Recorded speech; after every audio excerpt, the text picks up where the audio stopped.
hypertrophy. He also had mesotheliomas from working in California with asbestos as a shipbuilder. He also had glucose intolerance and developed diabetes requiring insulin in the AM and PM. He had developed renal failure requiring dialysis. He was a lifelong hypertensive patient. He required an amputation due to gangrene and the tumor necrosis factor that gave him more illness from being manifested in the metabolic syndrome. He had 2 massive heart attacks that I witnessed and basically told everybody, you better get aggressive, you better keep him alive, and they did, thank God, over at WashU. He required external beam radiation for cancer of the esophagus. He was essentially blind from diabetic neuropathy and retinopathy. Yet, it was not until he lost his self-sufficiency from a second amputation that he lost his life shortly thereafter. He got a whole lot better after the amputation, the first one, because that poison wasn't moving around his blood. Before he died, and when I was allowed to come home and help my mother take care of him, I recorded extensive video of his commenting on life, scripture, religion, tips on painting.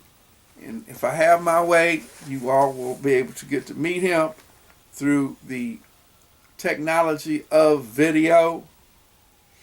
There are volumes of books that I could write about my father and my mother. In the best interest of time, I give them as examples of how he led by example all the way to his death. He gave up his life to save others.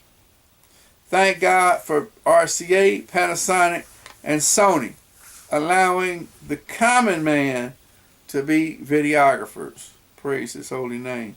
This is what I am, and your life should be enriched by what I've recorded.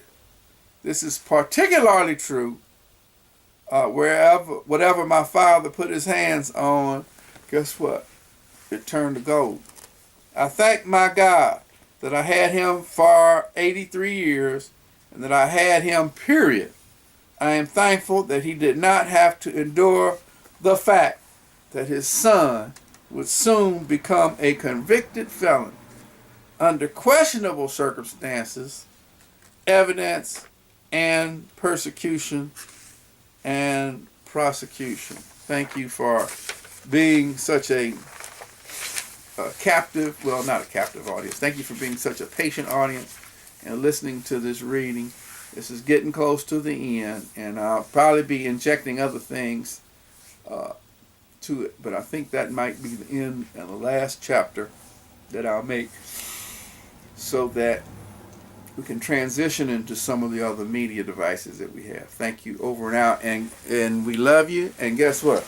Ain't nothing you can do about it.